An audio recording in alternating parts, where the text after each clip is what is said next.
Hello, Kujukuria. So today we are going to study class 9 science first chapter matter in our surroundings. Master, why have you come wearing this helmet? Forget the helmet. Look at this. I have bought this thermocol. Tell me one thing about it. Oh, can I break it? And if I try to break this helmet, it's not breaking. What is that thermocol made of? And what is this helmet made of? Why did that break? And why did this not break? Still not breaking. Today in this chapter we will understand by what is matter made of, what are the states of matter, and absolutely do not take tension. In your exam, whether it is school test or your half yearly, by full marks are going to come only from this chapter. From this chapter, whether question will come, you will not find anything outside from this lecture, and all the concept just like halwa, sweet halwa I have come to feed you. Notes are given in the link below this lecture. Download the notes from there. Handwritten, beautiful notes are there, bhai. You are going to enjoy reading this chapter. But before starting this chapter, you people are in class 9th. And in your life, you will have big dreams, beta.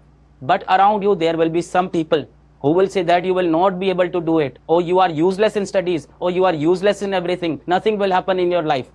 Beta, never reply to those people. Stay silent. Remember one thing. The fight is big. That's why we are silent.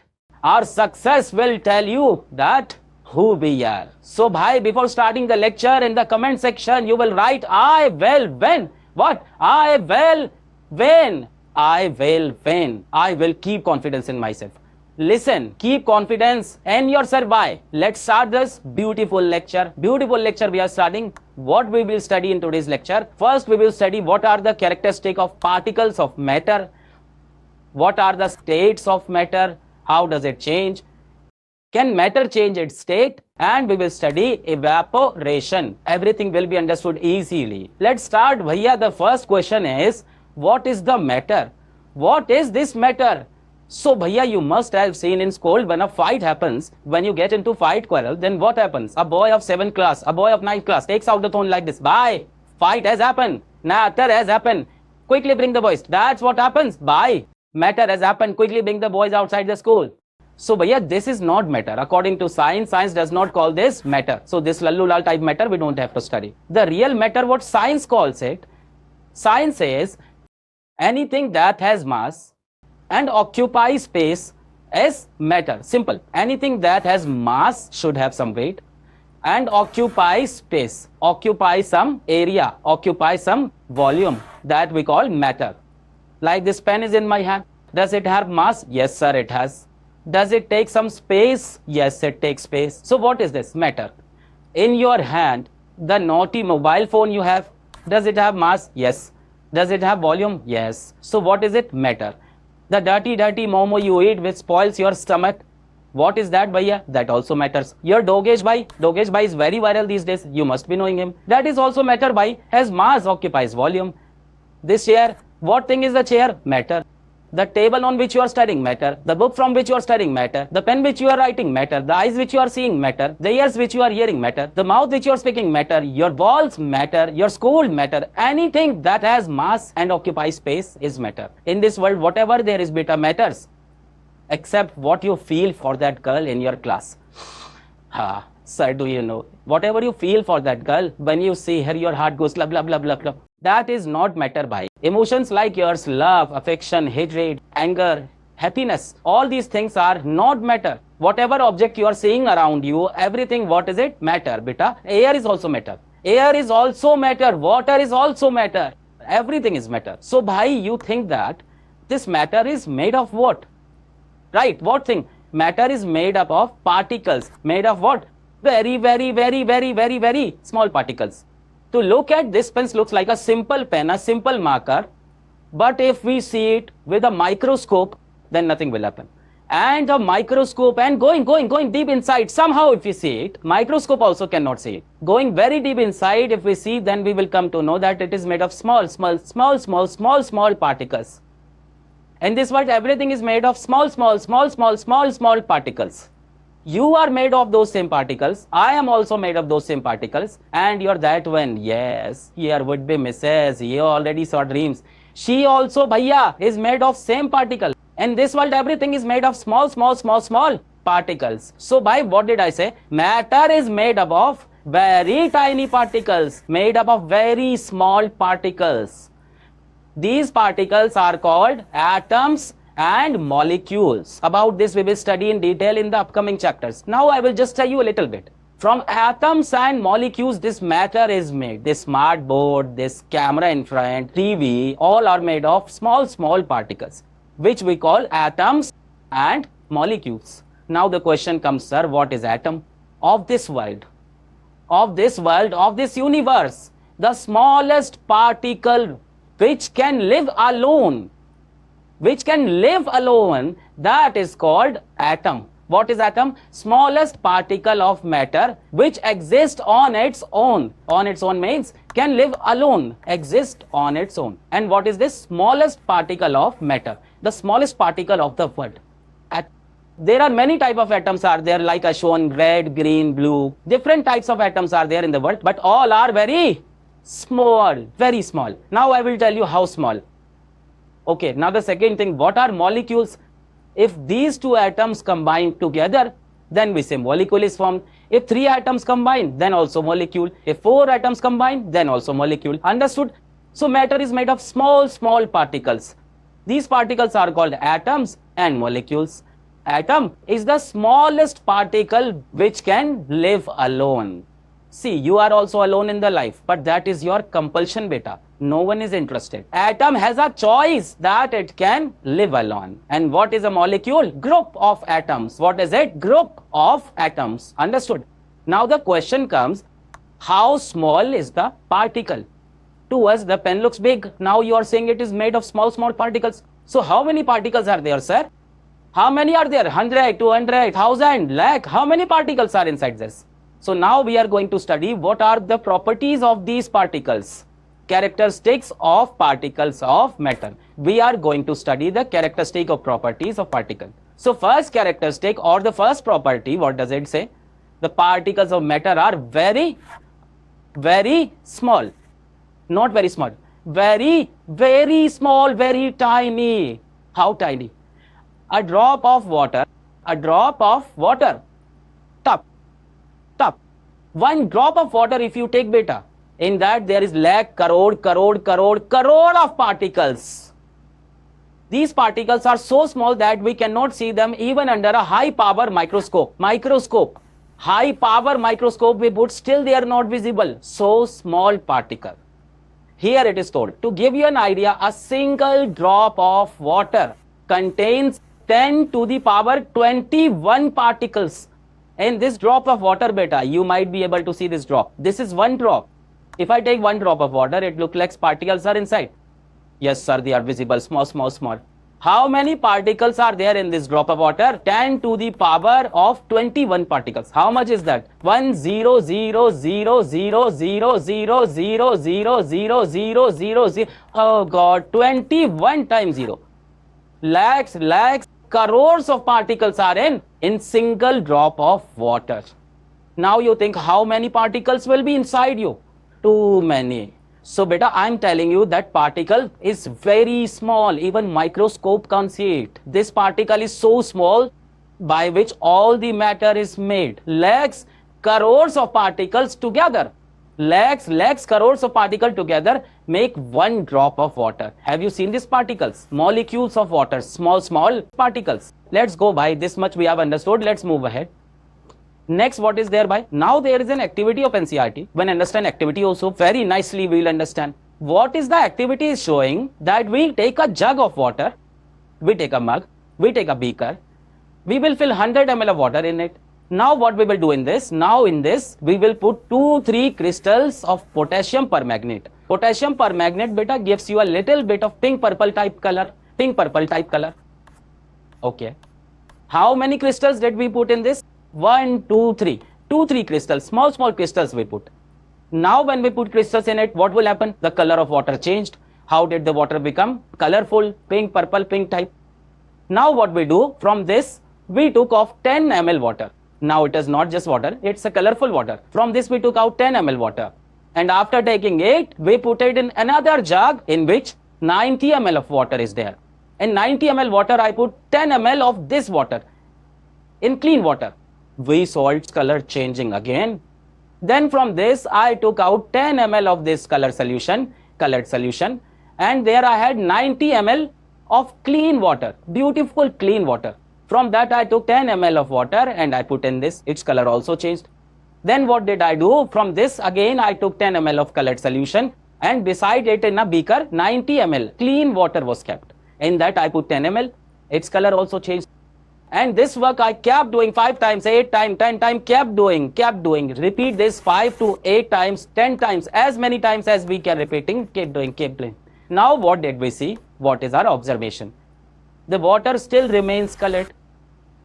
That means once in 100 ml water we put 2-3 crystals, its color changes. From that we take out 10 ml solution. Beside it there is a beaker. In that 90 ml clean water, in that we put this 10 ml, its color also changed. Then we keep repeating the same, kept repeating, and the color of every beaker kept changing. 100, how much is that, bhaiya? 8 to 10 times. 800,000 milliliter. That means 1 liter water color will be changed by whom? Just 2 to 3 crystals.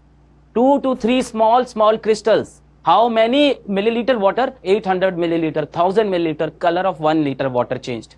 What does this experiment prove? What is the conclusion? That inside these 2-3 crystals, there are lot of particles are there. There were 2-3 small crystals. Inside them, there must be a lot of particles. That's why so much water color is changed. So what does this prove? Only a few crystals can color a large volume of water. A lot of water color is changed. So there must be millions of tiny particles in just one crystal. Millions, billions, trillions, too many lakhs, crores of particles will be there. That's why so much water color is changed by whom? Just by 2-3 crystals. So this experiment, this activity, what does it prove to us? That particles of matter are very, very small. What does it prove to us? That particles, how are they? Very, very small. Clear? So this NCERT activity we understood. Let's move ahead. Okay, one thing, look at this. We can do the same experiment with 2 milliliter Dettol. Now, why in your home you don't have potassium permanganate, so you drink Dettol? Don't you people drink Dettol? Okay, Dettol can be drinked. I don't know which fool is drinking Dettol. Fine. So at home, you do one thing. In 1 cup of Dettol, 2 milliliter Dettol, what a strong smell comes, sir. Hey, it's a bad thing. Don't do this. So 2 milliliter of Dettol you took. With that, you can do this experiment. With 2 milliliter Dettol, you see the whole bucket of water color changes. Whole bucket of water color. By what is bucket? 5 liter. 5 liter water color change just with this much of Dettol. Meaning in this, many of the particles will be there. Clear? Let's move ahead. Next, what is there, beta? What is the next property? What was the first property of particle? That they are very small. In 1 drop of water, 10 to the power 21 particles. Not to remember. What is the second property? Particles of matter have space between them. Now I told you inside this pen there are lakhs, crores of particles. But between those particles, there is also a little bit of space. Now the space between the particles is the least inside solids. Now the space between these particles, in the solid it is least. If we talk about water, if we talk about juice, if we talk about liquid, then in liquids in this space become a little more. See, between them there is more space. And if we talk about gases, there is a lot of spaces there. So these particles which are looking like they are stuck together, it is not like that. There is empty space between the particles. What is it? Particles of matter have space between them. And where is the most of space? There is in the particles of gases. Beta, this is air. Beta, between its particles, there is a lot of space. Between the particles of water, there is a little bit of space. And between the particle of solid, there is a very little space. Here, there is not much space. That's why, see how strong it is. All the particles are stuck, standing together. That's why it is so strong. And if we talk about air, suk, hand goes inside. So where is the hand going from? It is going out from between the particles. There is so much space. Clear? Okay. This space we also call interparticle space. Write it down. What do we call it? Interparticle space. The space between the particles. Interparticle space. The space is most in gases, less in liquid, and least in solids. Let's see ahead. Now, to prove this one, that bhai, there is space between the particles, sir, how should we believe? To prove this, NCERT gives an activity 1.1. And this, what do we say? Let's do one thing. Let's take a glass of water. And inside it, one spoon of sugar. Sweet sugar.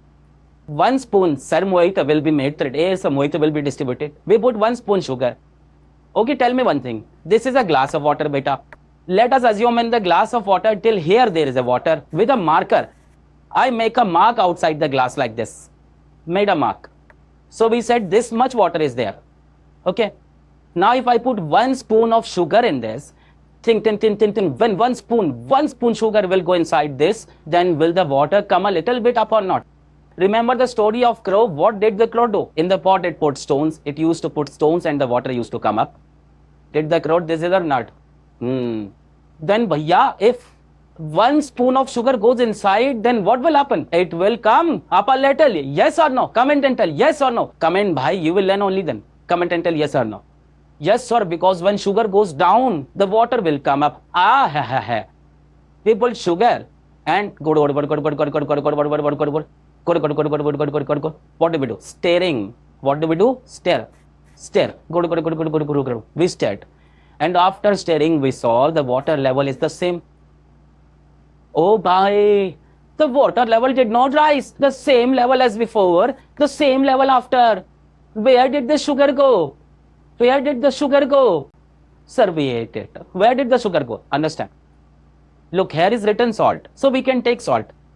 We can take sugar. We can take anything. Then we found that these small particles of sugar, bhaiya, where did they go? Into the space between the particles of water. There was space between the particles. So the particles of sugar went inside that space. And that is why the level did not go up. Look at the water, this water particle, this water particle. Between them, what is there, beta? Between them, what is the space? This water particle, this water particle, this water particle. Between them, there was a space. And the sugar particle, beta, goes inside those spaces. That is why the level does not go up. So what does this experiment prove to us? It proves that there is space between the particles. If there was no space, then on adding sugar or on adding salt, this level would have gone up. Clear, bhai? So this same thing is written here. What is written? There is enough space between particles of water so that particles of salt or sugar can easily fit in those space. There was so much space that easily it goes inside. But good. You have to dissolve it. Okay? Level of water remains same. Let's move ahead, beta. What is the next property? Particles of matter are continuously moving. Oh man, what is he saying? Is this pen moving? No. But inside in the particle, you think those particles are alive. Oh man. What problem is this? Om, Bream, Cream, Ju. Life came into the particles. These particles, between which there is a space, which are very small, inside them there is a life by. These particles are moving continuously. Continuously moving. Not like they are move and stop. Continuously moving. The water you are drinking inside you, there are many small particles which are continuously moving, and by drinking you kill them. This air which is visible nearby, alive particles are there, good, moving. Not alive actually, I just told like. You also show off like that, your friend. Yesterday, Baba, such a big fight happened. They hit him like this on the face. Bhai fell down with the third. We had held his hand and lifted. Actually, we are the ones beaten. So little bit you show off, a little bit I show off. Like students, like master. Particles of matter are continuously moving. They always keep moving. Now understand, if I talk about solids, then particles are very close to each other. Space is very less. So here there is no place to move. No place to move. In school, when assembly happens, in assembly many times what happens, 5th A, 5th B, 5th C, all stand completely sticking together. Then what happens? No space left to move. So how much you move? Like this, then like this, then like this. Same condition for the solid. From all sides particles are completely pressed together, no space to move. So what does solid do? Vibrate in fixed position. Position is fixed, but inside it, Eh, ah, this is what it does. Vibrate in fixed position because between the particles there is not a space. So tick tick tick tick tick tick tick tick tick tick tick tick tick tick. Understood? Like in assembly, you are standing beside you, all students are standing completely stuck. Fifth A, fifth B, fifth C, 9A, 9B, 9C, all completely stuck together. From these, at least one student will fall now in assembly in sunlight. Now, if I talk about liquid, then between the particles of liquid, there is some space is there. In solid, there is none. In liquid, there is some. In gas, there is a lot of space. So in solid, between the particles, there is no space. They are pressed side by side completely. What do we do, beta? Remember the word. What do they do? Vibrate and fixed position. Like how the phone vibrates. Just like that only. Okay. If we talk about liquid, then between the particles, there is some space, a good amount of space. So these particles, which are liquid inside the glass of water, if you ever see carefully with your heart, you will see inside the glass of water one Laila, one Majnu, beta, which are side by side just moving around. Listen, dad will see us. Okay, I love you too. Particle is gone. Then can move over one another, passing each other, keep on moving around. Over their father saw, over their father came. Come here, come here. Yes, dad, I am coming, just a minute. A moving particle is going. Particles can move over one another, move over each other, from above the another, from side by side, from left to right, keep going. Now comes the talk of the most notorious person, gases. What do their particles do? What? Zoom, jet, boom, but meaning free motion. They move in speed. Whizzing and woozing, it will be hitting our cheek. Our head is hitting air particle. Our hand is hitting air particle. So what are the particles of air? Move freely, free and rapidly. Rapidly means in speed, in all direction, Zoom, jet, boom, but, zoom, jet, boom, but, they move like this. The air around you, you won't even realize it is continuously beating you. Air particles, dhad, so small that we do not feel the pain. So air particles moves freely and speed and rapidly in all direction. So by we understood the most movement of which particles? Gases, less than liquid, and the least solids. The movement of particles is most in gases, less in liquids, and least in solids. In solid, the least movement happens. Let's go. Now let's see one example of this. What is the example? Suppose mom wakes up early morning and mom wake up at 5 a.m. After wake up, she go to bathroom to bath, then makes one, wraps a towel around it, comes outside, and the whole day shows off this thing. We bath at 5 a.m. in the morning. Mom, you can bath at 11 a.m. also. Why you are pressurized? Anyways, mom bath came out, one properly made. Then where did she go? To the temple. Went to the temple, lit the incense stick. Om Jai Jagadish Hare. You are standing over there in the corner. Just woke up in the morning. Entire body is smelling completely. Teeth all dirty. Tea is still hair totally dirty. In this condition, if your crush sees you, then nothing can happen for you. Anyway, you look the same even after getting ready. Sorry. I also look the same. Yes. Anyway.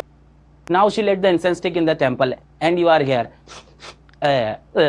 Suddenly, what a fragrance. Incense stick is burning in that corner and the fragrance of incense stick is coming till here. That means the particles which came out when incense stick was burning, those while traveling, mixing with the particles of air, traveling and reach to your nose. This proves that particles of matter are constantly moving. And who moves the most? Gas particles. That example we gave you. Now see, the smell of incense stick, beta. Incense stick is nothing. It is agarbatti. Don't take tension. We know that our English is weak, but you are our dear students. The smell of incense sticks spreads in whole room because the particles of, pay attention, the particles of gases produced by burning of incense stick. From its burning, the particles which came out mixed, that is diffused, this will be studied later, leave it for now, mixed with particles of air. From all sides the air particles came and moved rapidly in speed across the room along with air particles. Understood the point? See the same thing this diagram is also showing. This incense stick burned. From this incense stick, particles came, burnt smoke particles mixed with air and jig jig jig jig jig jig jig reaches your nose. On this side also it will go, beta. And the diagram it looks like this. Particles will also go this way in both direction and all four direction. Four directions and three direction. Yes, means they will spread everywhere. Clear? Okay. So what is this activity proving to us? The particles of matter are constantly or continuously moving. What is this activity proving to us? That particles are continuously moving. And the most motion in which? In gases. Notes will be available below. Don't take tension. Don't take tension. Come on. Now beta, three properties we have studied. First, particles of matter are very, very, very small, very tiny. In one drop of water, lakh crores of particles. Second property, particles of matter have space between them. There is space between the particles. This space is least in solids, more in liquids, and very much in gases. Third, particles of matter are continuously moving. In solid, the space is the least. So little bit of motion, vibrate, and liquid the space is more, so they move side by side. Yes, why? How are you? Give regards to Uncle. And in gases, there is a lot of space in between. So motion of gases, zoom, jat, boom, bad, clear. Now we come to the fourth property. The particles of matter attract each other. Attract each other, yes. Now I understand there is life in them. It's love. Particles of matter attract each other. Now see, the particles, they keep attracting each other. They keep applying force on each other, keep pulling each other. You also stay together, you also stay together. And this force of attraction, in which will be the most in solids, that is why all brothers are standing together, sticking to each other. And the least in which will be the force, and which the least attraction in gases. That is why particles are far, far away. Hey, we have nothing to do with you. We have no connection with you. Go bhai. Hey bhai, touch the hand. Yes, okay, let's touch. Don't come too close. So this same thing NCERT shows in the diagram. Right, about this is also tells us. Solids you imagine like a group of friends, right? Girls, good, melted. Yes, there are many Kodiyas here. And what are the Kodiyas are doing? Holding each other tightly around the waist, everyone side by side. Now tell me one thing, here the force of attraction, how is it? Very tight. Because everyone is held like this tightly. Right, to break this is very difficult. To break this chain is very difficult. Liquids you can think like this, that everyone is standing holding hands, simple holding hands. To break is still difficult, but not that difficult. Gases you can understand, they are just touching each other's hand like this, just touching, not doing anything else. Okay, so this we call interparticle force of attraction. Inter means this particle, that particle. This is called interparticle force of attraction. This is called FOA, force of attraction. Force you must be understanding a little, right? Force is strength, right? So particles attract each other, right? Suppose here 1, 2, 3, 4, 5 particles are there. So beta, this is attracting this is attracting this is attracting this is attracting this, all attracting each other. The most this force in solids, then in liquids, then in gases. To understand this point, let us see some examples. First, if you move your hand through the air, then it is very easy, because air particles are not standing holding each other's hand, they are only standing touching. So when you put your hand like this between the particles, there is no force of attraction. Between them there is a lot of space. So moving hand through air is very easy. But if I talk about the same thing, moving hand in water, when you put your hand in water, it takes a little effort. Why effort is needed? Because particles are standing holding each other's hand a little, one particle with another. So when you move your hand like this, you are breaking the force of attraction between them. That is why little effort is needed. In air, no effort is needed, because the particles are standing relaxed, just touching each other's hand. There is no love between them. So cut. But in water, bhai, a little effort is needed. Moving hand through water is easy. It is easy. Not that is difficult. It is easy. Moving hand through air is effortless. Nothing has to be done without effort. Now tell me one thing. In front of you, it's a table. Okay. Can you put your hand inside the table like this and move it like inside this? Your hand will break. Please don't try this at home. Don't say the master told us. Moving hand through wood is difficult. Are not just difficult, it should not be done. Cross. This experiment must not be done. Please don't try this at home. So what are you understanding from this? That between gas particles there is a very little force. Between liquid particles there is moderate force. and between solid particles there is very strong force. Okay, conclusion, air, very weak, very weak interparticle force of attraction. Water has a little strong interparticle, a little bit is here. What? Very strong interparticle force of attraction. Now beta, understand one thing. Solids also are of many different types, just like I had started with. Now see, this is thermocol. It is solid, but putting hand through it, means breaking it or putting hands through it is still easy. Now look, here I have taken some metallic object. Breaking this, it is very difficult. That means even in different solids, the force of attraction between particles is different. There are many different kinds of particles from which different kinds of solids are made. This same thing NCERT explained with this activity. What does it say? Do one thing, you take a chalk, and do one thing, take a pencil, and do one thing, take a nail, right? Hey lawyer, we will hammer you, nail. Yes, what was done? Chalk, a pencil, and a nail. Now he said break all three. So the chalk, bhaiya, pat, broke instantly. Is there chalk at home? Girls really like eating chalk. If you like a girl, don't give her chocolate. Gift her a chalk. Modern problems requires modern solution, bhai. Yes. So bhai, the chalk broke like that. That means between its particles there was not so much force of attraction. Very true. Still it is solid. If I talk about pencil you must have broken many times. Yet again, no, don't do this. Bad thing. Anyways, breaking a pencil requires a little effort. If I talk about nail, if you break a nail, bhaiya, then we will need Captain America. Yeah, this is even tougher. Means different types of solids, particles force of attraction is different from each other. So what is the conclusion? The interparticle force of attraction is maximum in iron. Iron particles are completely joined together, and least in chalk. In chalk, less joined together. So between different solids, the interparticle force of attraction is different. Same thing will happen in liquid, same thing will happen in gas. And this word, there is not only one type of solid, okay? But when you compare it with liquid, even compare chalk with water, then moving hand through water is easy. But moving hand through chalk is still tough. So the force of attraction of solid is always more than. But when you compare different solids, the game is different. Let's move ahead. Till now you have seen, let's summarize. We have studied 4 properties. One time beta, without looking at smartboard, go in the comments and write all 4 properties after pausing the video. Don't look. You have the promise. You have the promise of that one whom you love the most. Hey mom and dad, donkey always thinks wrong. Yes, write the 4 points. What? Particles of matter are very small. I am closing my eyes. Second, particles of matter have space between them. Third, particles of matter are continuously moving. Fourth, particles of matter have force of attraction, interparticle force of attraction. Okay, particles of matter attract each other, constantly moving, space between them very small.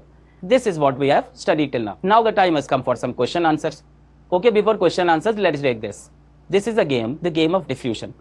Now diffusion beta is a phenomena, very simple phenomena. What is diffusion? Mixing of 2 things with each other, that 2 by themselves. Love is not done. It just happens. That is diffusion beta. What is diffusion? Love is not done, sir. It just happens. That is diffusion. What is diffusion? Intermixing of particles of different types. So mixing of different particles, mixing on their own, not that you will mix by yourself. Mixing on their own. You can help a little. Putting a sugar in water and good. That much is allowed. More than that, you will not mix. Right? A little bit you can help. Roughly, when you have to write an exam, diffusion is intermixing of particles of different types on their own. Like inside water, we put salt. This is water. And this we put salt. As soon as we put salt, we saw that after some time the salt got mixed in the water. To mix, put a little bit of salt. Not too much. Just like this pinch of namak shamak. If you put a little bit of salt, what will happen? If you put a little salt, it will dissolve in water. On its own, it got mixed. That means salt particles mix with water particles on their own. This is called diffusion. Diffusion of salt and water molecules. Molecules means particles. Simple. Salt and water particles. Now tell me, why is diffusion possible? Why is diffusion possible? I see two reasons for this diffusion happening. Why it was possible? I see two reasons. You also think what they could be and write in the comments. First thing, that there is space between the particles. By if there was no space, then how would it they mix? There was space, that's why they could enter. By second thing, beta, that particles were in continuous motion. If there was no motion, if they were not moving, motion means move. If they were not moving, then this salt would remain here only. But these particles moving, water particles mixed. So there are two reasons why diffusion is happening. One reason is space and the second is particles being in motion. This is considered more important by NCERT. So we are studying according to NCERT. Why? Let's go. It is a property of matter that is based on the motion or movements of its particles. This is the exactly NCERT is saying that this property, it means diffusion. The property which is diffusion, it is based on what? Movement of its particle, motion of particles. Diffusion occurs in gases, liquids and solids, but diffusion happens in all states of matter. It happens the most in gases, then it happens in liquids, then it happens in solids. Diffusion is maximum in gases and minimum in solids. This is also you must understand, because between the gas particles there is a lot of space. Gas particles are in a lot of motion. So mixing of them is easy. Solid particles are very close to each other. There is no space. They are not even moving. How can anything enter inside, right? Okay, one example is this one. The smell of incense stick spread through the room. That means fragrance of incense stick spreading. This is also become an example of diffusion. Why? Because the particles that came out after burning incense stick, after burning incense stick, the particles that came out, black particles, they mixed with what? They mixed with the air particles. These air particles, here they are. They are intermixed with the air particles. Do you mix them? Did you mix them? Yes, sir. We bind the incense stick. We only did it, sir. So what happened by?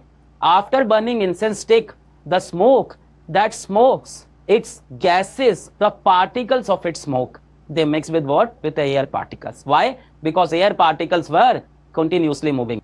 Smoke particles were continuously moving. Same case beta with perfume. When you put perfume, cobra dio. Few. What? Everywhere is fragrance. Sir, what happened here? This spray that you used, this spray came out. From this particles came out, and these particles mixed with what? With the air particle and spread it through full room. Both are the example of gases, because in gases diffusion happens the most. Example of liquid beta. Like just now you saw we put salt in water. Like this pinch of salt was added. Diffusion happened. From this side, potassium permanganate, pink crystal, potassium permanganate, pink crystal. If you put, after some time it dissolved. Why dissolved? Why? Did you make it dissolve? Did you go and heat it? Did you keep heating it dar or kept stirring it for a long time? No, nothing was done. On their own, intermixing of particles of different types. One particle of this, one particle of what? On their own. What is this beta? Diffusion is happening. There are few more examples beta. Let's see them also. Food is being cooked in the house. In the house, what is cooking in the kitchen? The fragrance reaches here. Mom made aloo paratha. I will eat 2. You won't stop at 2. Mom already knows you will eat 10. You will stuff 10. So by that aloo paratha smell travel from there, and how can it reach here? Why? Because the gases that comes out while cooking food, these gases mixed with what? With air particle and moving in the motion, it reached to your room. Let me tell you a painful incident. You all must have faced it. When mom makes the ghee at home, what a terrible smell comes by. I feel like my life slips out of all of a sudden. Me and my sister used to be troubled. We used to say, make it when we are at school. So bhai, there is the ghee used to boil. Mom used to make ghee, and from the kitchen, that smell coming out of the pan, it felt like the diffusion of that ghee is at different level. The release gas of that ghee, its level of diffusion is very different. Yes, so smell of hot cooked food reaches us in seconds through diffusion. But yeah, why not in cold? Why smell does not come from the cold food? Because no smoke is coming out. Sir, cold pizza, burger, put it here, there is no smoke coming out. No particles are mixing with air. That's why from hot food you see the smell comes. From cold food smell does not come so much. From cold food only a little aroma that came out that reaches, but not like smoke smell. Next beta, fish is the queen of water. Water is its life. Now how to breathe inside water? How to breathe inside water? So beta, fish also needs oxygen. Now how does it get oxygen? The particles of oxygen which are in the air, they diffuse into the particles of water and the fish breathes. And this way beta, there are many plants which are inside water. What plants really needs? Carbon dioxide. Inside water there are plants, they need carbon dioxide. So the carbon dioxide gas, the particles of that also diffuses into the water. Aquatic animals breathe under the water as oxygen diffuses in water. Similarly, carbon dioxide also diffuses in water, required for aquatic plants inside water needed carbon dioxide. In the same way beta, Aquaman is also alive. You have heard of Aquaman? Marvel one sir. If I tell you honestly, the actual superheroes I feel, maybe you and my thoughts are may not match. I think if there is someone best superhero is Captain America, Iron Man, Batman. Why? Because they are common humans who by themselves made discoveries or had honesty. Each had their own. Iron Man has money. Batman also had lot of money. Means they buy everything. That's a different thing. But Captain America saved with his honesty, with discipline. He got selected. He got one power. And it is very small power. He even loses. He even fails. He fights. So he inspire more that we can become that. No magic is needed to become great. Iron Man, see, no magic is needed. You need technology. Right? Others like Superman or Thor, why can they not motivate me in life? They cannot motivate me because they are gods. Thor is a god. I'm not a god. I know that. Anyways, come back. Let's go. Now, one thing is very dangerous. Understand carefully. Effect of temperature on particle of motion. Beta, let us assume that you are a particle. Okay, sir. Now you are particles. You are sitting on the chair. Will you move? No. Sit under your chair. Keep sitting. Don't get up. Get up. Get up. Sit. I will put wood under your chair and set fire. Are dada, fire. You started running. So beta, as soon as temperature increases, motion of particles increases. The more you increase temperature, think particles are alive particles, small air particles. When you heat them, heat, run. Motion of particles increases. So at low temperature, particles move very slowly.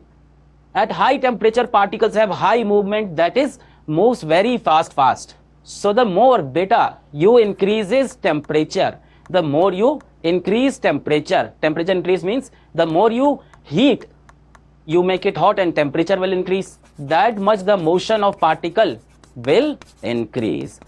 What does this arrow show? It points upward. It means it will increase. Okay. Now on the CNCERT there is activity 1.5.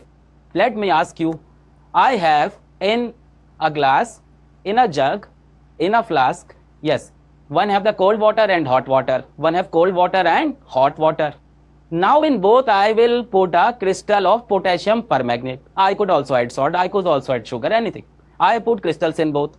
And which will the color change faster? In cold water or in the hot water? In hot water. Why? Because in hot water the particles are moving faster.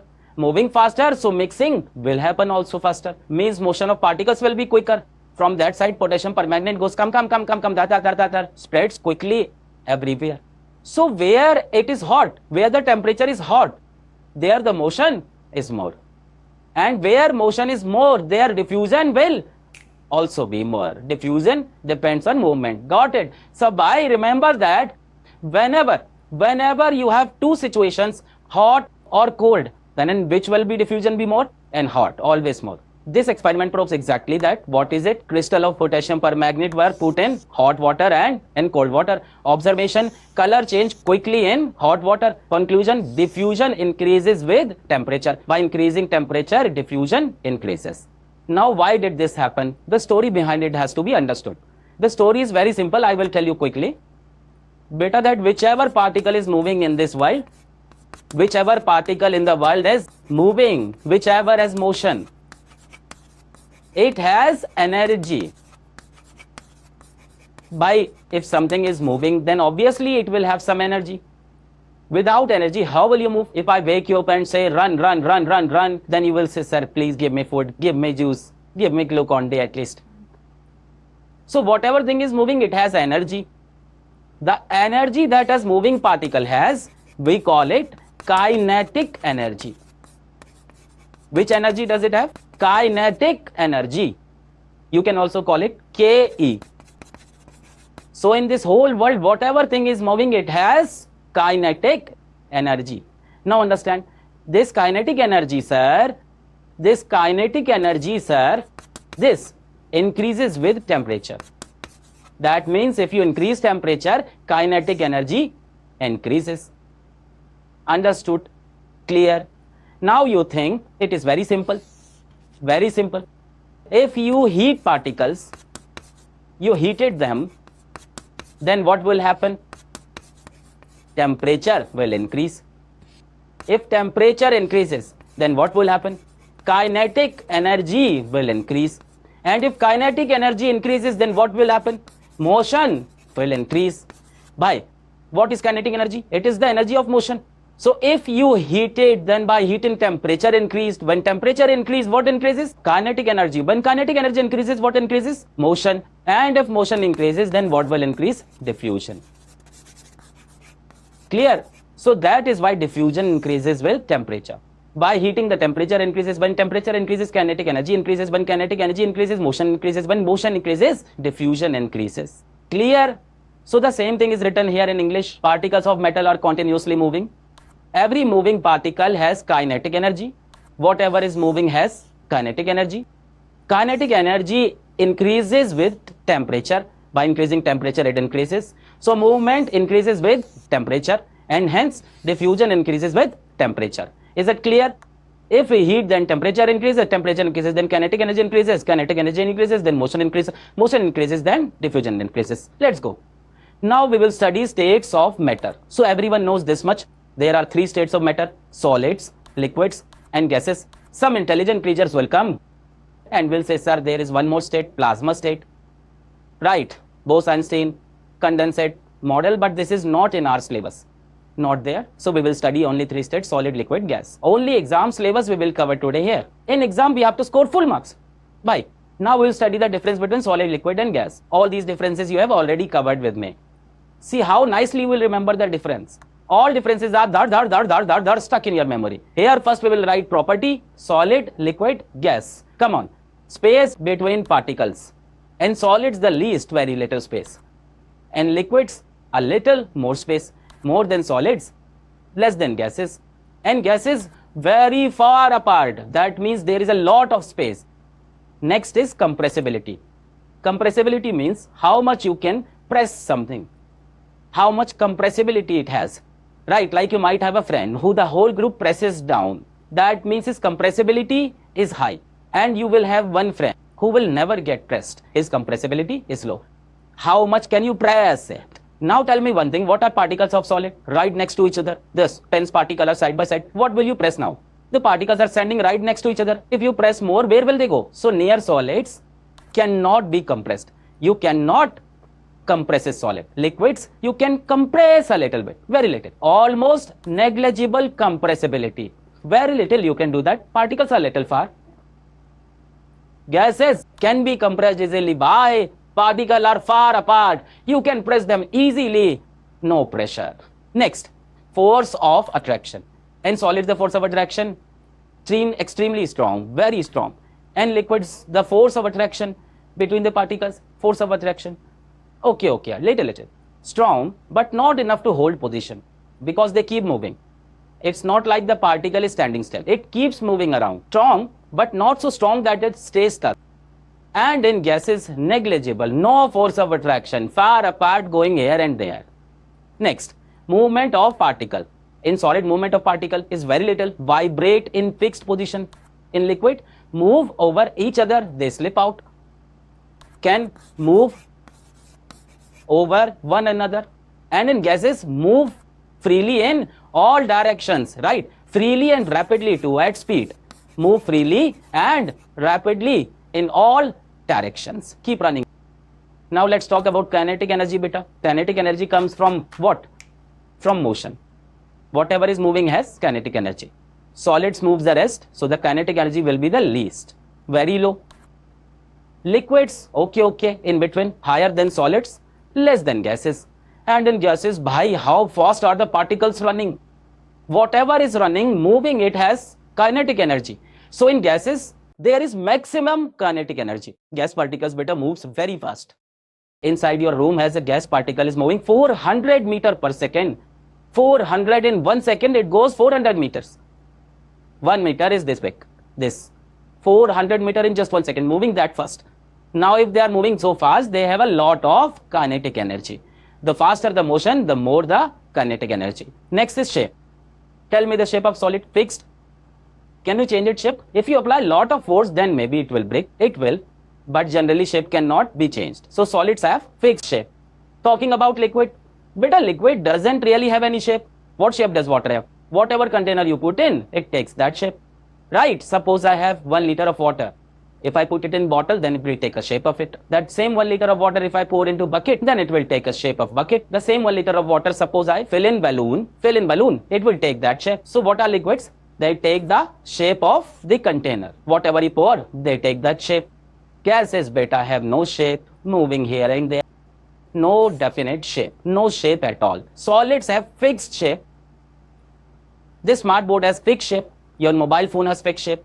Liquid takes the shape of the container, right? Water, whatever you keep it in, it will take that shape. Gases have no shape. Let's talk about volume. So beta, solids volume is fixed. Can I increase its volume? Pull it. Will it increase? No, right? If I press it, will it compress? No. So what solid volume is? Fixed. Talking about liquid. Liquid also cannot be compressed. You saw very little they can be compressed. So liquids also have fixed volume. They also do not compress much. So fixed volume. Talking about gases beta. Gases do not have any volume. Whatever contain gases in, that becomes its volume. If we fill it in household cylinder and we say how much gas is inside, we say bhai, inside the 500 milliliter gas. Generally gas is not seen by volume. Generally we see it pressure. No problem. So gases do not have any fixed volume. They are spread it out. Suppose you compress gas. Let's say I filled it into a balloon. Now whatever is the volume of the balloon, that becomes the volume of the gas. So gases also do not have any fixed volume. Whatever thing you keep in, they take the volume. No fixed volume fills container. So whatever the volume of container, the gas takes that. Okay. Next is beta density. What does density tells us? Density tells solidity. Solidity. Solid. Like how solid you are, how tough person you are. By the way, I am tough. But when she passes by and says hi, then I merit normality. Density is solidity beta. What are solids? Very solid. So solids have the highest density.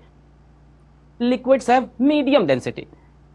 And gases have lowest density. No solidity at all. But yeah, where is solidity in gas? They are floating around light and free. So lowest density. So these differences beta, I think you must have been remembered. Let's move to the next topic. Before that, we will do some questions. We will ask some questions to you. Like the first question is, sponge you must have seen. Sponge you must have seen at home. This sponge which mom sometimes used to wash utensils to clean the kitchen. You must have seen sponge. Sometimes you clean the boat. Sponge is a solid. Yes or no? Sponge is a solid. Yes. Yet we are able to compress it. Why? Still you can press it. Solid cannot be compressed. So sponge is a solid, then why was it compressed?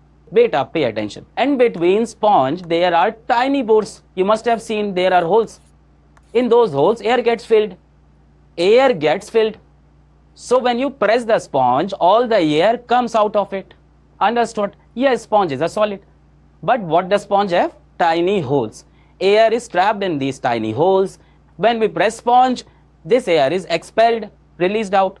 This air comes out and we are able to compress it. Clear?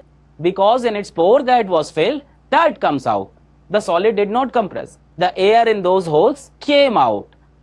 Next, sugar and salt takes the shape of jar they are kept in. Are they solid? But you have told me that solid have fixed shape. Just now you told me, sir, you said it and you also agreed with me, that solid has what? Fixed shape. But tell me one thing, sugar, which mom keeps in a plastic jar, sugar takes the shape of the jar, then where does sugar have fixed shape? Are pagle, the crystal of sugar was fixed, right? It's just that you are putting together the heap of sugar crystals. It's seen in the jar shape. Take one crystal of sugar, that is solid, right, bhai? So its shape is already fixed, right? Yes, they are solid. Yes, sugar, salt, all these are solids. Pick up one crystal, its shape is fixed. The small sugar or salt crystal have a fixed shape. Just like that, if I pick up many people, imagine I take a lot of people and put into a big container, then all the people together will take the container shape. So we are not solid too. Our own shape is fixed, right, bhai? Got it? Next, rubber band can change its shape on stretching. Is it a solid? Now, beta, we have studied that solid have what shape? It's fixed shape. But rubber band, bhaiya, rubber band, you must have seen girls use it. I like this, right? And what do boys do with rubber bands? Part. Bhai, put the rubber band, kyat, snap it. So if rubber band is solid, then why its shape is changing? Listen carefully, beta. In 11th class, we will study this in detail. These are the elastic solids. Elastic solid, when you apply force, they can change their shape. And when you remove the force, they return back to the real shape. So yes, it is an example. It is an elastic solid. Which solid is it? Elastic. On applying force, when you apply force, the shape changes, but it returns to the same shape when force is removed. When you remove the force, it comes back to its original shape. Clear, bhai? Next, let's move ahead.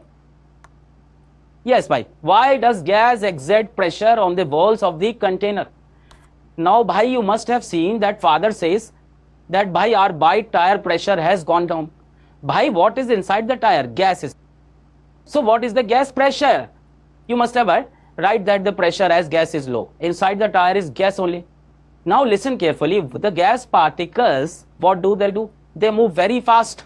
They move freely and rapidly in all directions. So, if I press the gas particles and fill them inside tire, or press the gas particles and fill them inside a cylinder, then by the particle got inside, but dung, they will keep moving. And when they move, they will go and hit the walls of the container, right? They will hit the walls of cylinder like dhar. They will hit the walls of tire, dhar. Beta, when they hit, what will happen? What will they apply? Pressure will apply. Pressure we will study further in physics. Force per unit area. Meaning they will apply force. That we call it pressure. Imagine here are the gas particles and we press them and lock them in a room. Now particles go this way, bar. Go that way, bar. So beta, what do they apply? They apply pressure. Particles of gas move freely at high speed, very fast. I told you, right? 400 meter per second, 800 meter per second. During this random motion, the particles hit the walls of the container and exert pressure on it. When they are in motion, look, this is a particle. When they were in very fast motion, so this particle got hit on the wall and it came back again. But on the wall, it applied pressure, bar through, right? This particle went, hit the wall, came back, and what did apply on wall? It applied pressure. Okay, so particles of gas, because they move very fast, that's why when they collide with the wall, they exert pressure. Gases have high compressibility. We had told you gases can be compressed a lot. Give one or two example of this. So the first example, at home, the cylinder that comes, the one used for cooking, what does it contain? Liquefied petroleum gas. Gas particles are pressed so much that they become liquid. The particles come so close that they turn into liquid, and that is fell inside the cylinder. So LPG gas, that one at home, liquefied petroleum gas, the household cylinder. Second, you must have seen CNG pumps. Many vehicles run on CNG, right? Fuel. What is that? Now, bhai, what do? We take natural gas and we press it down, compress it, and store it inside. When it kept inside, what does it become? Compressed natural gas, which is fuel. Clear? So LPG and CNG. Now, beta, we have to understand that temperature has how many units? We will study change of state, but before that, temperature. So temperature has many units. Celsius is there, Fahrenheit is there. But the unit that the whole world accepts, for everyone it's same, standard unit, that is Kelvin. Okay, there is a scientist on his name Kelvin. SI unit of temperature is Kelvin. It is represented by capital K. Other units are Celsius. Beta, it is not Celsius. It is degree Celsius. You see next to Celsius, there is a small circle, degree Celsius, and there is Fahrenheit. Clear? Now we said conversion from Celsius to Kelvin. Temperature in Kelvin is equals to temperature in Celsius plus 273.15. This is how you can convert. Now you see this number, this is decimal also, surrounding it off, right? Temperature in Kelvin is equal to temperature in Celsius plus 273. So if you are given temperature in Celsius, put it here, you will get temperature in Kelvin. Let's do this now. Conversion from Celsius to Kelvin. 0 degree Celsius. Tell me how much it will be Kelvin. So here will be 0. So how much Kelvin will be? 0 plus 273. How much is it? 273 Kelvin. So remember 0 degree Celsius is how much? 273 Kelvin. This you should remember. Don't remove it. 0 degree Celsius is 273 Kelvin. Second, 25 degree Celsius. This is called room temperature. Look, you room temperature, my room temperature, everyone has different. But the whole world agreed on one common temperature that we call it room temperature. In chemistry, they agreed on what? They said 25 degrees Celsius is room temperature. How much this will be in Kelvin? Kelvin is equals to Celsius plus 273. That means 25 degrees Celsius plus 273. How much is this? 298. So 25 degrees Celsius becomes how much? 298 Kelvin. Then 100 degrees Celsius. What is this? Water boiling temperature, boiling point of water. At 100 degrees Celsius, how much will be in Kelvin? 100. What will we put in Celsius? 100 plus 273. How much it will be? 373 Kelvin. Okay. Now you do one thing. Now show me the reverse. Tell me in the comments. If the temperature is 323 Kelvin, then how much will be in Celsius? You have to tell me this in the comments. Clear? Okay. Let's move ahead. Now the question is, can matter change its state? Yes, bhai, it can. You keep ice in the fridge. What is that? Solid. Took it out in the room. Ice melted. What did it become? Water. This same water we put into a pot, and in the same pot we boiled it. What did it become? Gas. The solid to liquid, liquid to gas. So yes, what is the answer? Yes, matter does changes its state. How can it change? It can change in two ways. One, change in temperature. Heat it up. Took out the ice, heated it, it become water. Heated the water, it become gas. One is by change in temperature. Second, by change in pressure. To gas, applied pressure, force push the particle closer, closer, closer, closer. So close that it become liquid. It become liquid. And applied more pressure, more pressure, more pressure, push the particle so close that it becomes solid. So state can change by pressure also and by temperature also. Now the three states and the processes, when they change, those names you have to remember. So one you should remember very well is fusion. What is fusion? When solid changes to liquid, when ice melts and becomes water, that we call fusion. Okay, change of solid to liquid is fusion. Second, you have to remember when liquid changes to gas. So liquid to gas or vapor, that is called vaporization. Liquid to gas is vaporization. And if gas like this, on the gas particles you applied pressure, applied pressure, applied pressure, applied pressure, applied, brought the particle so close, so it close that it become liquid. This process is called condensation. When gas turns to liquid, what do we call it? Condensation. Okay, one more you have to remember, solid turning directly into gas, direct, without becoming liquid. Imagine ice directly becomes vapor. Ice directly become this vapor, water vapor, steam straight away. That also happens, beta. That also happens. Where solid does not even go to liquid. Solid is heated or something happens and it directly turns into gas. This is called sublimation. Sublimation is the process in which solid changes directly into gas without going into liquid state. Directly it becoming gas. Rest one or two more processes are there. If liquid is made into solid, solidification. On this generally question don't come. One more, when gas is made into solid, deposition. From this also question don't. So you have to remember fusion, solid to liquid, vaporization, vaporization becoming vapor, liquid to gas, and sublimation, solid to gas directly without becoming liquid. Now let us understand this process in detail. First one is, what is it? Effect of change of temperature. By changing temperature, let us quickly look once, then we will understand the process. That by changing temperature, how the state changes. It's very easy. You heat it. By heating, temperature increased. With increase in temperature, kinetic energy increases. When kinetic energy is formed, the particle will move faster. When they move faster, then between the particles, the force of attraction will decrease. Kinetic energy increased, so force of attraction decreased. By you heat it, so temperature increased, so kinetic energy increased, so particle force of attraction is keep decreasing. When force of attraction decreased, particles will be moving away. So what happened? Interparticle space increased. Particles now went far away. So from solid, what did it become? Liquid. Heated liquid, it become gas. Heated solid, temperature increased, kinetic energy increased, so force started reducing, particles started running away. When they started running, they went away. Interparticle space increased, liquid. Heated more, it become gas.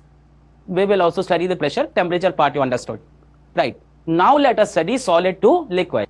From solid to liquid, what did we call it? Fusion. Solid to liquid, fusion. It has another name, melting. Melting means to melt away. Like normally I am tough guy, but when I see her, I melt away. Melting. So solid to liquid is called fusion or melting. So fusion or melting definition, what is it? Melting means melting away. It is that phenomena in which solid changes into liquid. That is called fusion. One special thing, it happens at constant temperature. I will explain this now. First remember it. What? The process of solid changing to liquid at constant temperature. This I will explain in detail. Now remember it. I will explain it. You will fully enjoy it. The process of solid changing to liquid at constant temperature is called fusion or melting. Heated ice, heated, it melted into water at constant temperature. All right. The temperature at which a solid becomes liquid, that temperature is called boiling point or fusion point. What? Melting point or fusion point.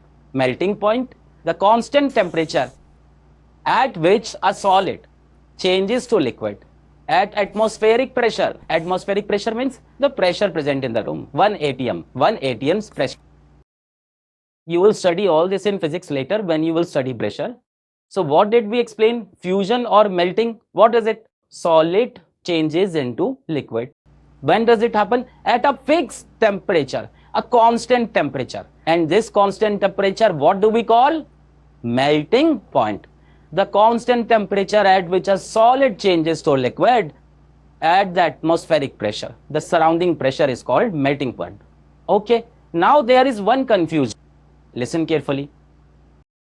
When we heat something, beta, its temperature increases. But here they are saying that when they heated solid, it becomes liquid. And what is temperature? It's constant. Think. If we heat anything, its temperature increases. But what are they saying? That when solid becomes liquid, it happens by heating. You will heat the solid, it will become liquid. But at that time, what happens to temperature? Constant. So where does this heat go? This heat that we give, where did it go? Come, let us understand carefully. To explain this, I bought this. Where is it? Here it is. Yeah. Suppose I have ice at -4 degrees Celsius. Possible? Ice can also be at 0, -2, -3. Check your fridge at home, refrigerator.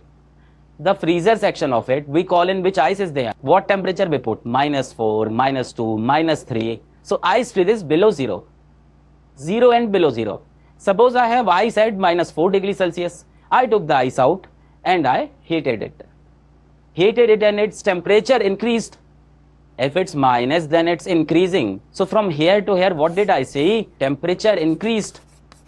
Correct. Absolutely correct. If we heat something, the temperature will increase. Now I heated this ice more. Heated it more. Heated and saw that its temperature increases further from minus to 0. It is increasing, right? Wherein negative numbers come down, temperature is increasing. So correct. Even now the temperature is increasing. Okay. On heating, temperature increases.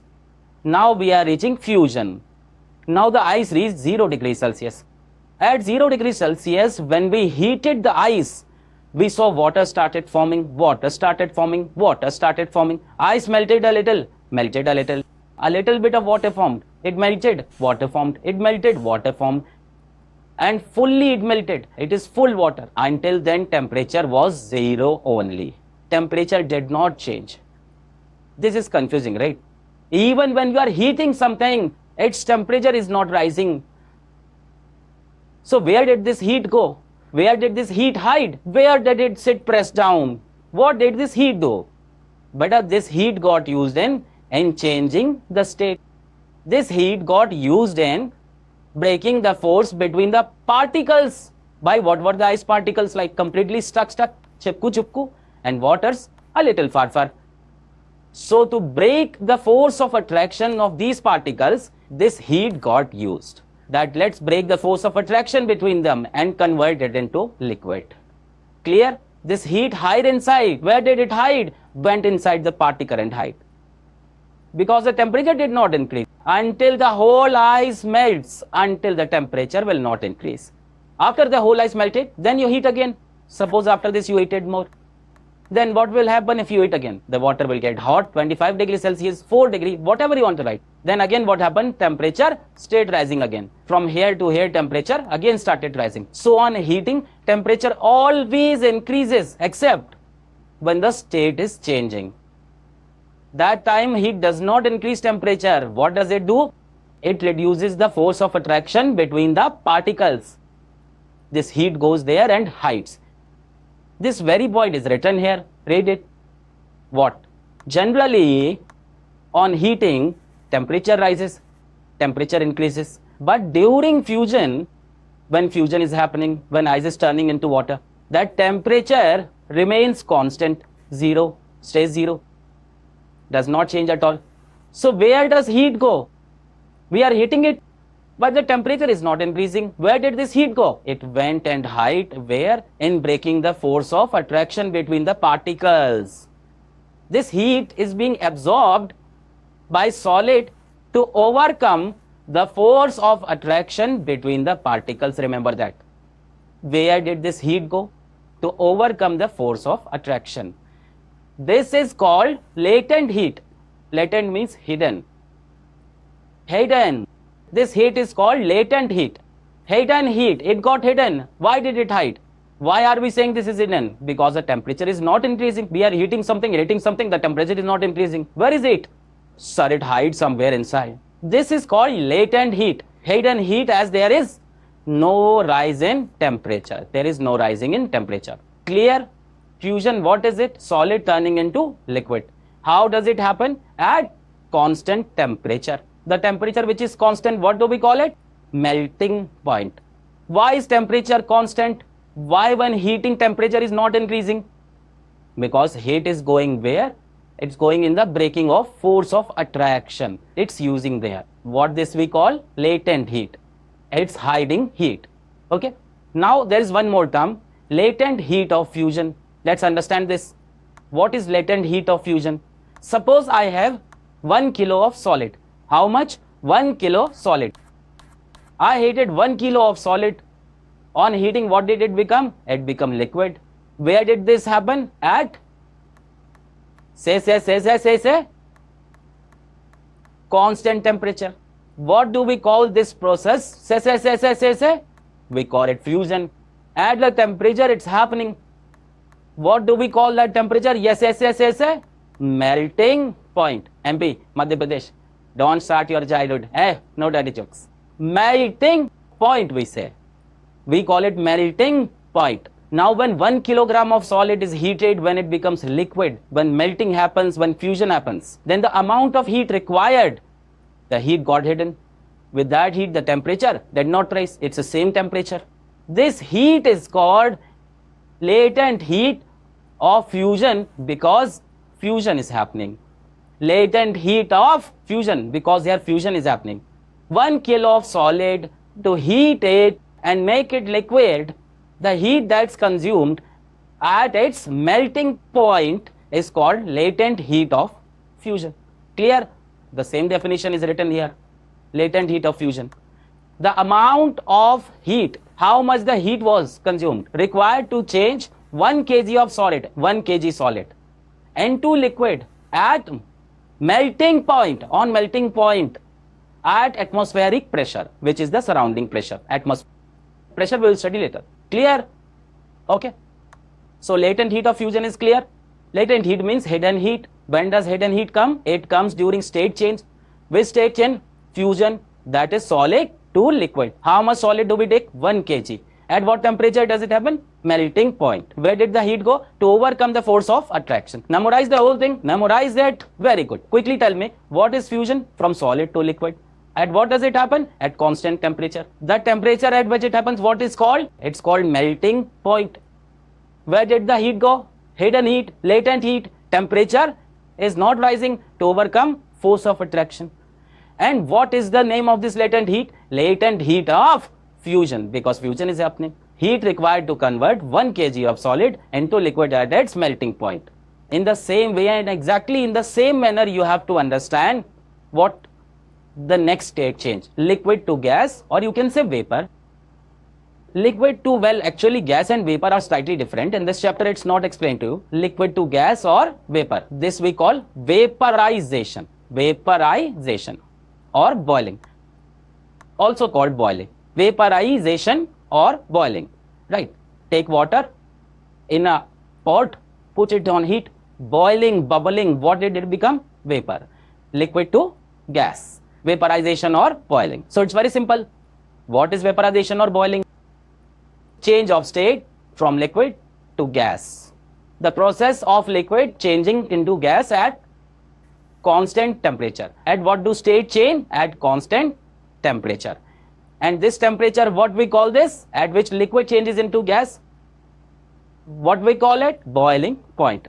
The temperature at which a liquid changes into gas at atmospheric pressure is called boiling point. Then the same thing, what?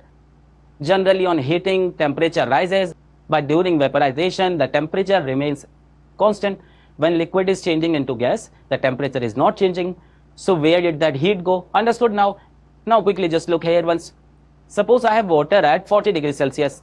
I heated the water. Heated it and then I saw temperature increased. It's correct. It should increase. Heated it so the temperature increased from 40 to 80. I heated the water more. Heated it more. By heating, what happened? The temperature increased. It's correct. It should increase. 100 degrees Celsius. Now at 100 degrees Celsius, when I heat the water, beta, at 100 degrees Celsius, what starts? Boiling starts. State change started. Vaporization started. And when state changes happen, the temperature remains constant. Temperature not change. So where did this heat go? What happens to the molecules of water, beta? They are little closer to each other and the molecules of gas are very far apart. So this heat went into breaking the force between them. What kind of heat is this? Hidden heat, latent heat. Clear? So that's exactly what is written here. Look, read it quickly. Generally on heating, temperature rises, it is correct. But during vaporization, the temperature remains constant. During the state change, temperature does not change. So where does the heat go? Where did the heat go? This heat is being absorbed by liquid to overcome the force of attraction between the particles. This is called latent heat. What kind of heat is this? Hidden heat. Hidden heat, as there is no rise in temperature. Now here comes a term, latent heat of vaporization. This is very simple too. 1 kilo of water, heat it, water means liquid, 1 kilo of liquid, to heat it and turn into gas, the amount of heat that's consumed is called latent heat of vaporization. See, did I bring the diagram for this? No, you must have understood it. Right, is it clear? Latent heat of vaporization. Same way this is also correct. In latent heat of fusion, what was there? That from solid to liquid, the heat that was required for 1 kilo of solid to become liquid. Then what is latent heat of vaporization? The amount of heat required by 1 kg of liquid to get converted into gas at atmospheric pressure and at boiling point is called latent heat of vaporization. Will this happen at boiling point or not? Understood? Suppose here I have how much liquid? 1 kg liquid and I heated this, what did it become? It will become gas. Alright, at what temperature will this be done? At BP, at boiling point, and this heat, what do we call this? Latent heat of vaporization, LHOV. Latent, don't just mug it up. Heat of vaporization. Heat is hidden, 1 kilo liquid to gas convert. Where did it hide? Its molecule observed it to overcome force. Both are similar. You will remember it now. They are latent heat of fusion, latent heat of vaporization. What you have to use? 1 kilo. They are in fusion, 1 kilo solid. In vaporization, 1 kilo liquid. Over there, which temperature in fusion? Melting point. Here it's boiling point. Okay, very good. Let's move ahead. Next is bit again, pressure also play a game. Effect of change of pressure. Can pressure also do the job? Can pressure also change the state? Suppose in this cylinder I have lots of gas. Lot of gas.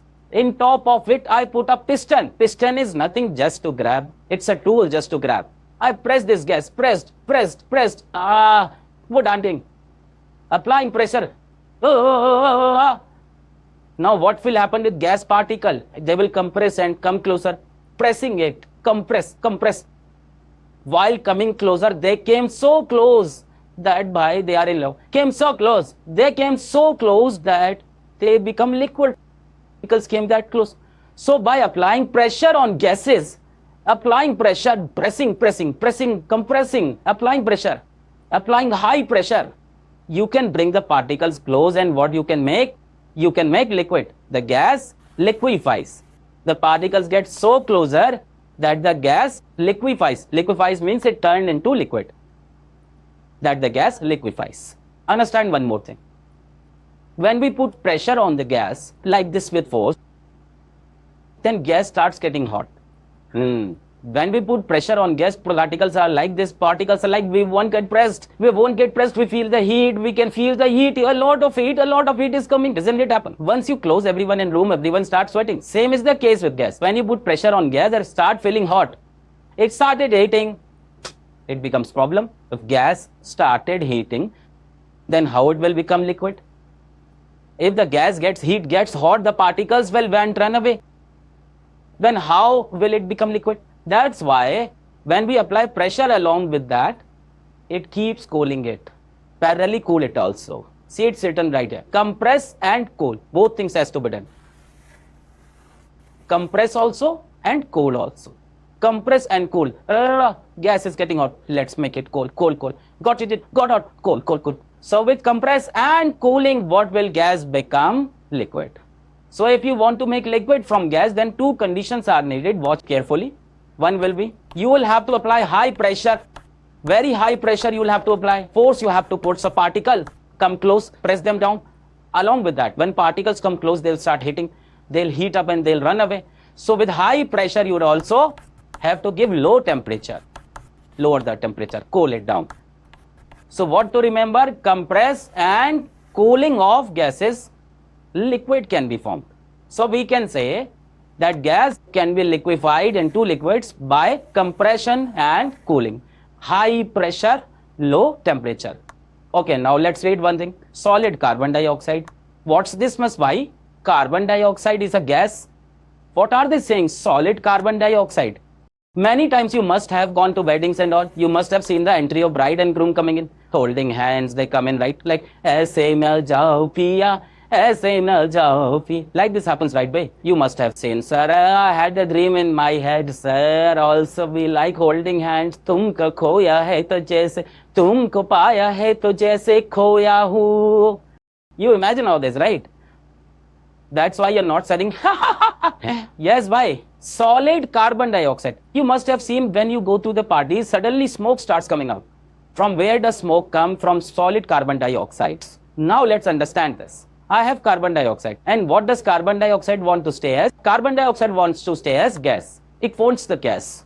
If I press carbon dioxide, press, apply pressure and cool, apply pressure and cool, apply pressure to the gas, so it should be liquid. It doesn't become liquid at all. It directly becomes solid. carbon dioxide has this strange property that when you put pressure, high pressure cooling, low temperature, high pressure cooling, low temperature, high pressure, directly become the solid. And that's we call solid carbon dioxide. When carbon dioxide gas is compressed under high pressure, the particles get close together and eventually turn into solid carbon dioxide. The particle gets close together and eventually turning into solid, direct solid. It doesn't become liquid at all. Now, an exam the question comes, why solid carbon dioxide kept in high under pressure? High pressure. Now suppose this becomes solid. You pressed carbon dioxide and made it into solid carbon dioxide. Now suppose remove this pressure from it. Then what will happen? This solid carbon dioxide that was made by pressing, what will it turn back into? Gas. It will fly back into smoke. That's why solid carbon dioxide is always kept under high pressure, because it was made by pressing. The moment you remove pressure, what does carbon dioxide actually want to remain as? Gas. By forcing it, it converted into solid. It didn't happen by its own. The moment you remove that force, it again turns back into gas. So when the pressure on solid carbon dioxide is reduced, when pressure is removed from solid carbon dioxide to atmospheric pressure, meaning atmospheric means the surrounding pressure, meaning if I take solid carbon dioxide cube and place it here in the atmosphere, then what will happen? It will rapidly convert, very fast convert to gaseous CO2, the same smoke which comes out in wedding, without passing through liquid phase. No liquid phase will come, directly solid to gas. What do we call this? Sublimation. I told you, right? Solid carbon dioxide kept in a room, directly turned into smoke. Solid to gas without passing through liquid phase, sublimation. Therefore, it is stored under high pressure. That's why we kept in what? High pressure.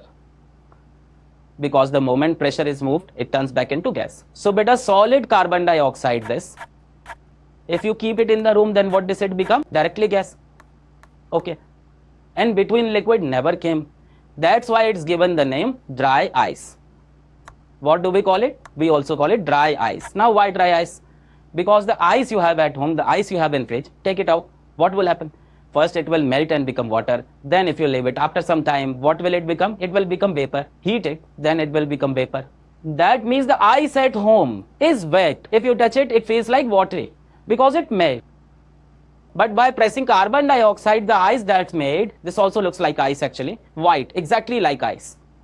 But this ice is not wet. Why is it not wet? Because this directly from solid becomes what?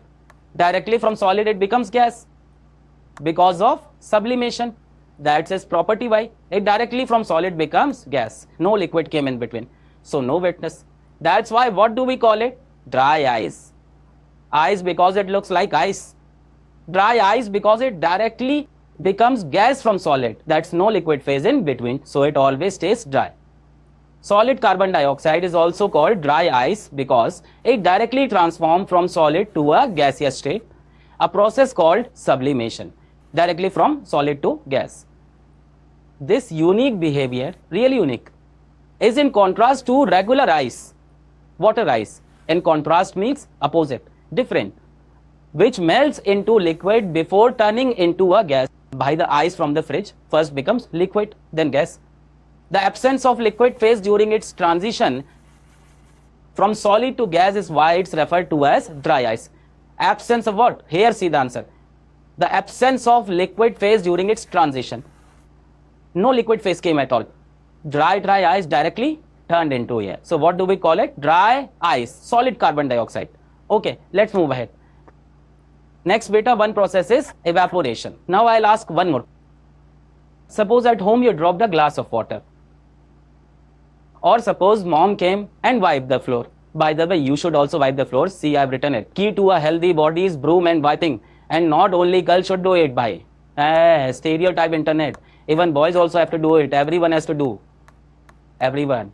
So, bhai, if the floor has been mopped, and after mopping you switch on the fan, or even if you don't switch on the fan, you leave it. When in evening you will come back, will the floor be still wet? No, it's dry.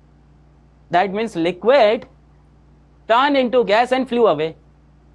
That means boiling happened. That means temperature of room have gone to 100 degrees Celsius. That's a lie. Where does it go? In your body sweat comes, yes or no? Everyone sweats. Now no tears flow sweat. Motivation, such motivation came, leave it. Your body sweats. And you work here and there a little. After some time sweat evaporates, turned into vapor, liquid to gas. Liquid to gas, water converts to steam, water converts to water vapor. That means boiling happened. That means your body temperature is 100 degrees Celsius. Not possible. So beta, liquid can change into gas without boiling. Without boiling. The process is called evaporation. This is different from boiling. We'll also study in difference from boiling. Evaporation is another process through which liquid can become gas without boiling. That's called evaporation. See, the same thing is written here. The process in which a liquid gets converted to gaseous state at any temperature below its boiling point is called evaporation. By what's the temperature of your room? 25 degrees Celsius. And in the room you wipe the floor, the water dries. So even at 25 degrees Celsius, what is happening? Liquid is changing into what? Gas. Water is changing into what? Water vapor. And what is the boiling point? 100 degrees Celsius. So the process in which liquids get converted gaseous state at any temperature below its boiling point is called evaporation. I will explain it to you how it happened. For example, we washed clothes, washed you as well, and hung you outside. After some time, what happens? Clothes dried. Clothes dried means what was there in clothes? Water particles. And what did they become? Gas, become vapor. And is it that outside the temperature is 100 degrees Celsius? Outside it's 30 degree, 35 degrees Celsius. So this thing is happening at 30, 35 degrees Celsius below boiling point, evaporation. Wipe the floor. What is the room temperature? 25 degrees Celsius. At 25 degrees Celsius, the water turned into vapor. Below boiling point, evaporation. You are sweating by what will happen with sweat? It will evaporate. What is your body temperature? 30 degrees Celsius and 25 degrees Celsius. Same like that. Below boiling point, sweat also vapor. So this is called evaporation. Now the question comes, how did the evaporation happen by? Without giving temperature, without heating, how it happened? Beta, liquid has one property. This is liquid, water, any liquid. This is the surface of liquid. Surface, right? This is surface. The surface of liquid, beta, can you see the red pen? Yes, you can see it. The surface of liquid, the particle here, they have high energy. What kind of energy? They have high energy. And the particles inside the liquid, inside particles, the ones not on the surface, they have low energy. Low energy. Inside particles have low, surface have high. So if this surface particle gets a little more heat, already its energy is high, already its kinetic energy is high, already the particle is moving fast. If it gets a little more energy, then it evaporates. That's why evaporation always happens only from the surface, from the whole bulk of liquid. From bulk it doesn't happen. We call this bulk. From bulk it doesn't happen. Surface particles already had a little energy, got a little more heat from surroundings, directly becomes what? Become vapor. Like if I tell you, bhai, to pass in a test, you need 40 marks. To pass the test, you need 40 marks. 40 marks. This student has 0 marks. How many marks? 0. So he has to bring full 40 marks. But suppose you already have 20 marks here. Then how many do you need? 20 more marks. You don't need to go all the way to 100 degrees. Surrounding temperatures will get the work done. But this one needs full 100. So these particles, they can never do evaporation. Never do. Who does it? Surface particles. Particles of matter have different kinetic energies. Different particles have different kinetic energy. Some particles at the surface of liquid have greater kinetic energy than other particles. Understood? They have greater kinetic energy. The surface particles are able to overcome the force of attraction between them and get converted to gaseous state. What is this? They overcome their force of attraction without taking much heat. This itself is called evaporation. These particles, beta, that become gas, this is what we call evaporation.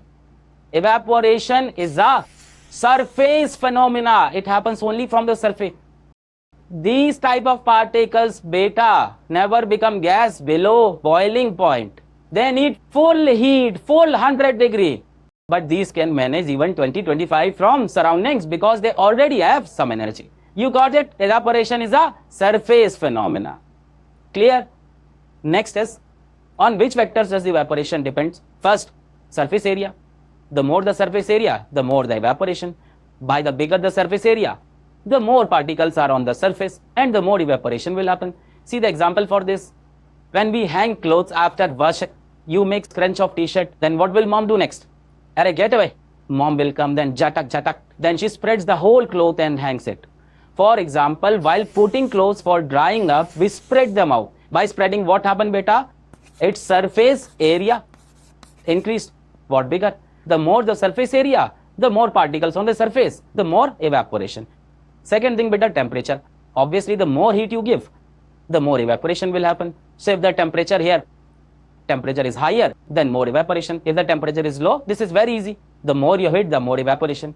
Next, beta, important thing, humidity. What is humidity? In the surrounding air, even in surrounding air also, there are water vapors. Don't be say, oh, there is so much humidity. And humidity, what happens? You sweat a lot.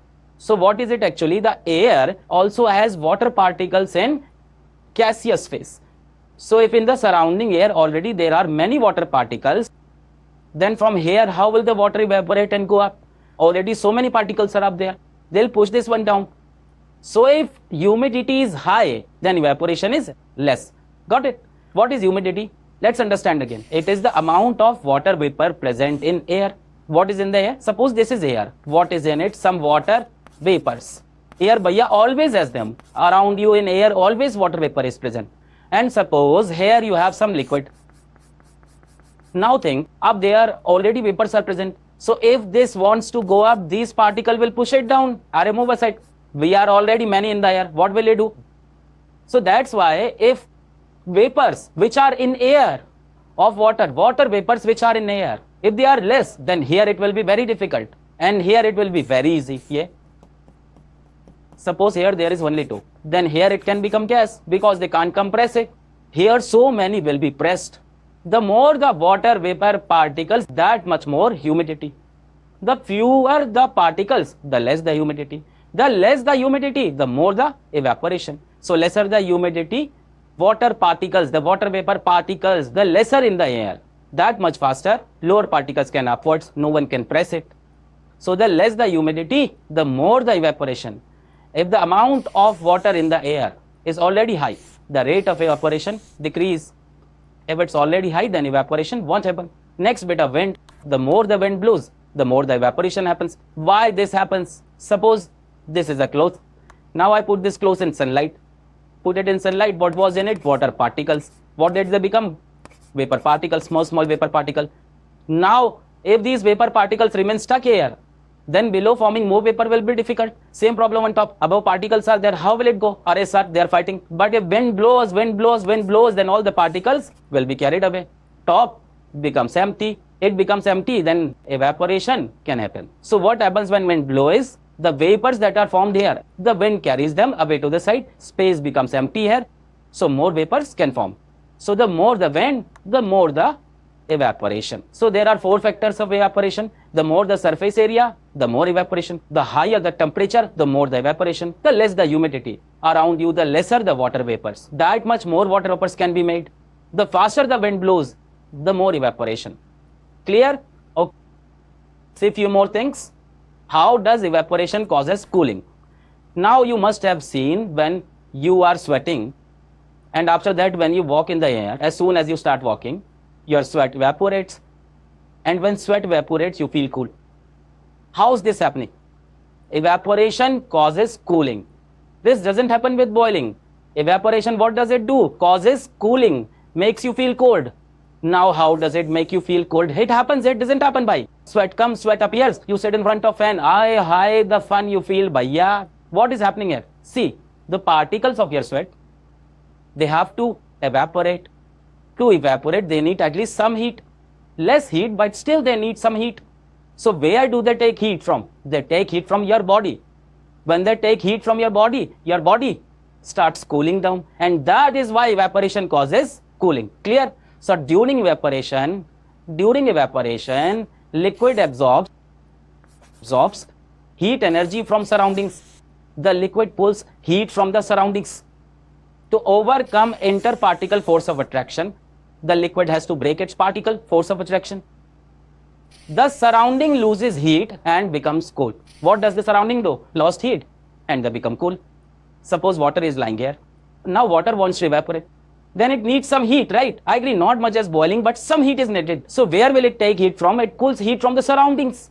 So the heat of surrounding is going away. Surroundings are getting cool. Like I told you, sweating. Sweating causes cool because the sweat evaporates, taking heat from your skin. These water particles that are stuck to your shirt, stuck to your body, they have to evaporate. So from where will they take heat? They take heat from your body and your body becomes cool. Like water of matka, earthen pot, you must have seen matka water always cool. Without fridge, without electricity, matka is desi fridge. Matka is a desi fridge. What does it work on? Evaporation. The matka that looks completely smooth, it looks smooth, right? It actually isn't the smooth. Matka is made of what? Made of clay, beta. Not made of cement, clay. And it very tiny pores are there, very tiny pores. You can't see with your naked eyes. They are all very small. What are there? Very small. What are pores? Now the water inside the matka keeps slowly coming out through the pores. If you ever touch a matka filled with water, when you touch it, it feels like a wet from outside. It feels cold, also feels. Why? Because some water comes outside from inside the matka and comes outside here. Now this water which comes outside of the matka, little, not like that the waterfall is going on. Little pores are there, beta. Well, little, you can't see it, beta. Slowly some water comes outside. This water that came out, now it wants to evaporate. If it wants to evaporate, it will absorb heat. From where will it absorb heat? From the water inside the matka. It will say to the inside water, give me heat. I will evaporate. From where did it take heat? From the inside water. So the inside water keeps cooling. So the water of the matka becomes cold due to which principle? Evaporation. That's the same thing written here. Water in an earthen pot cools because it slowly comes out through small holes. What happens? It slowly comes out through small holes and evaporates. This evaporation takes away heat. From where? From the water it took the heat. So the water becomes cool. One or two more examples are there. What are they? In summer we are told wear cotton clothes. Not plastic ones, cotton clothes. Why? Just like you saw in the matka, same in the cotton clothes also is there. Tiny pores are there. Cotton clothes also have what? Tiny pores. So what happens when you sweat? Sweat comes in summer. From these tiny pores of the cotton cloth, a little wet. It comes out. Now when it comes out, what will happen? It will evaporate. How will it evaporate? By taking heat from your body. That's why it said you will be cool. That's why it said wear cotton. Suppose you wear plastic type clothes, then water doesn't come out. Means sweat doesn't come out. Inside it keeps falling sweaty. Many times it happens, right? You wear those bad clothes, plastic type polyester clothes, fully sweaty, wet. Wear cotton, sweats come fully outside. Then what happens? It evaporates. When it evaporates, it takes heat from you and makes you feel cool. Cotton clothes have very small pores through which very small pores through which sweat can slowly comes outside and evaporates. When sweat evaporates, they absorb heat from body and surroundings causing cooling effect. So wear cotton clothes. One more example, why? When you have fever, what does mom do? She puts a cold cloth on your head, right? A strip is kept on the head, right? Cold strip. What is it? She takes a cloth, takes a towel, takes a hanky, dips in icy water, dips it in really cold water and place it on your head. Because in fever, the body temperature is increased, body has become hot. So the way to reduce fever is to reduce temperature. So what do?